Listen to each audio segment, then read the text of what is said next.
Good morning, Robert and Lisa. Thank you for taking the time to meet with me to go over some of my recommendations.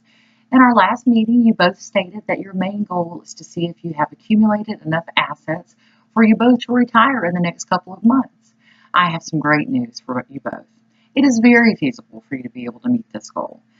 Some of the goals that you stated during retirement is that you would like to have $15,000 of monthly income to last you both 30 years. Actually, you wanted it to last for Robert for 20 years and for Lisa for 30 years. You didn't want that to decrease after Robert passes, and you didn't want to consider any Social Security income from that. I totally understand that, as we know that that could be a little volatile, so we want to make sure you have enough income while you're in retirement. So I did an analysis based on some of our assumptions. Our assumptions that we went with are an inflation rate of 3%. We also had an assumption of a return of 5% on your retirement assets. I believe that is a moderately conservative return. I believe that we could make more of a return, so I like to use that lower number just to be conservative, so that was a great idea. Also, what I did is looked at all of your assets, did a tax analysis. We won't go into all of that today because I know you guys don't have that much time. So I wanted to just speak with you about your most important goal, and that is retiring very soon.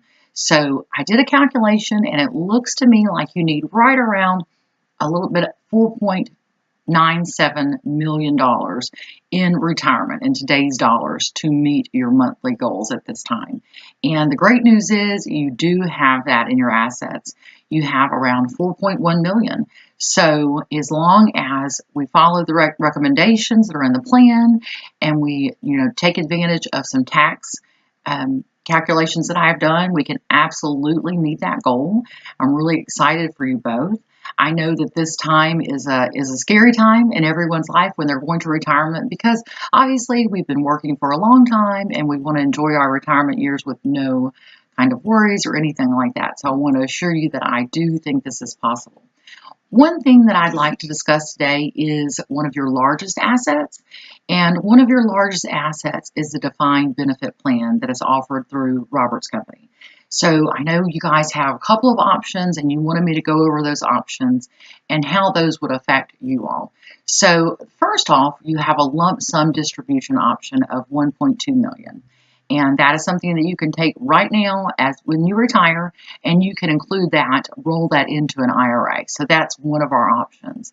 The second option is to take a single life distribution, and that distribution would be on Robert's life. So in our calculation, we need to determine how much that would be per year. So what we do is we take 1.5 times Robert's current years of service, which is 25 years, times his current salary, which is $200,000, and we get $75,000 a year. That would last for 20 years. I know Robert was concerned about what that rate of return would be over that time, so I did do a calculation on that. That rate of return would be around 2.23%. So obviously that's less than what we feel like we could return on the assets that you currently have for retirement. The next option that we have is taking a joint and survivor annuity. That would mean that Robert's initial distribution would be lowered, and that would be lowered to only $5,000 per month when his single annuity would be $62.50 per month.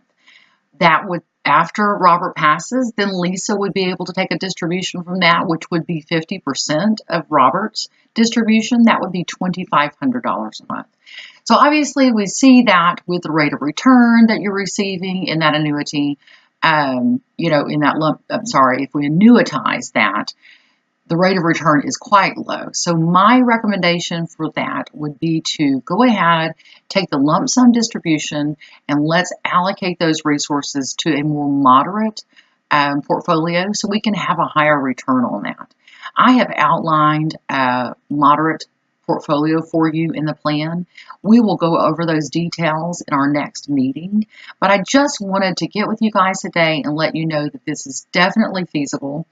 You are well on your way to meeting your goals. One other thing that I did want you guys to think about, you guys had a question about your primary residence and your tax consequences with that. Now, when I've looked over your financial situation and how long you both have lived in the home, I know that you recently got married, so congratulations, in 2016. So Lisa's lived in that home for 18 months. Now, there is a tax code called Section 121, and I know that Lisa had taken advantage of that when she sold her home when you both got married. So 18 months ago, she was able to take that taxable gain election and deduct $250,000 from her gains that she had in her home.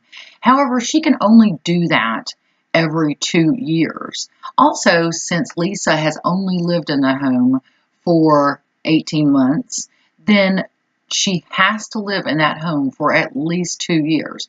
So my recommendation is let's wait on the sale of the primary residence, and that way we can take the full deduction of $500,000 from the taxes or the gain that you have in your home, because you do have quite a bit of gain. So I think, holding off on the sale of your primary residence for at least 6 months, taking that time to look around, do some traveling, make sure you know where you want to live, that kind of thing.